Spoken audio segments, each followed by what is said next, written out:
So in this video we're going to build further on some of the key safety features that you need to be aware of when working in J2.17, particularly around physical containment level 2, and that's relevant to the students who are undertaking HSM 204 or food safety, where you'll be working with class 1 and class 2 microorganisms.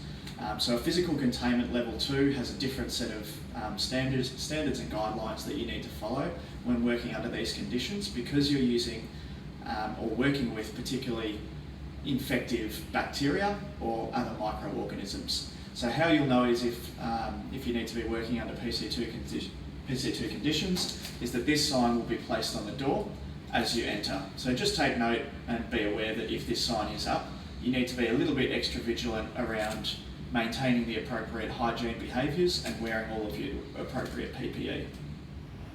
So one of the most important things that we need to be aware of in this space, especially when working with microorganisms, is hygiene and cleanliness.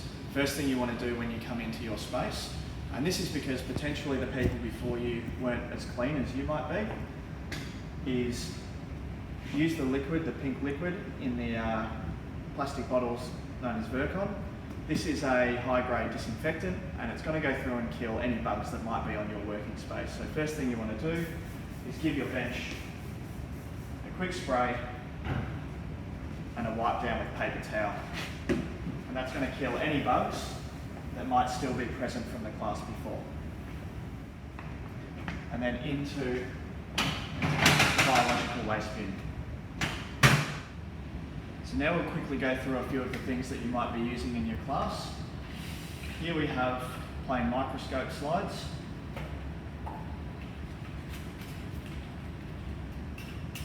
These are small glass slides that you'll utilise to be able to view some of your cultures and the bacteria during your classes.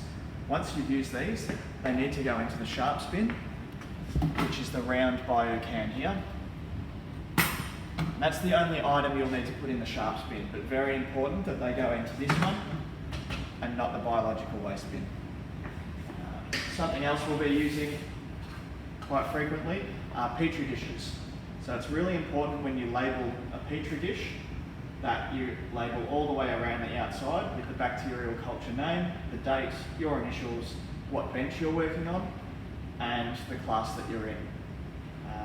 Also important to note that whenever you label a petri dish, you label it on the bottom where the agar will sit and where the cultures are growing on. That way, if you swap over a lid, you still know exactly what's growing on your plate. Small bio cans for any tips that you might be disposing of, they can go into here, not the glass slides. Please don't put your glass slides in here. Finally, you'll also be using a Bunsen burner. So many of you might remember how to use a Bunsen burner from high school. Some of you may not, that's fine. Essentially, you start with the holes closed.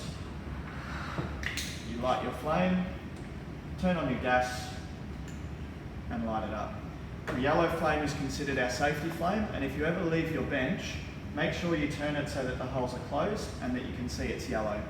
Whenever you're working with the microorganisms, turn the holes to open and you'll see, I'm not sure if you can see on the camera, but you'll see a small blue cone, and you want to work within the top of that blue cone just in there.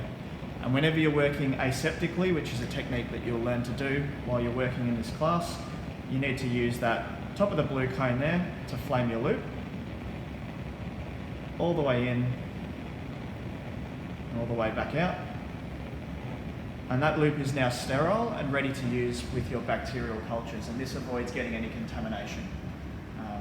You will be instructed on how to do this in your class, but just be aware that when you leave it, or when you're not using your flame, you turn it back to yellow because it's a lot more visible and people can see it there.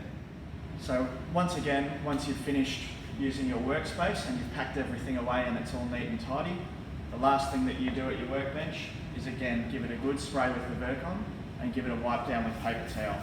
This ensures that the students coming in next to you have a safe space to work in, and just as you'd like to come into a clean space, we'd like you to leave it that way for the next people coming through. Once you wipe down your bench, again, paper towel into the biological waste bin. head out towards the end of the classroom, take off your PPE and make sure you wash your hands.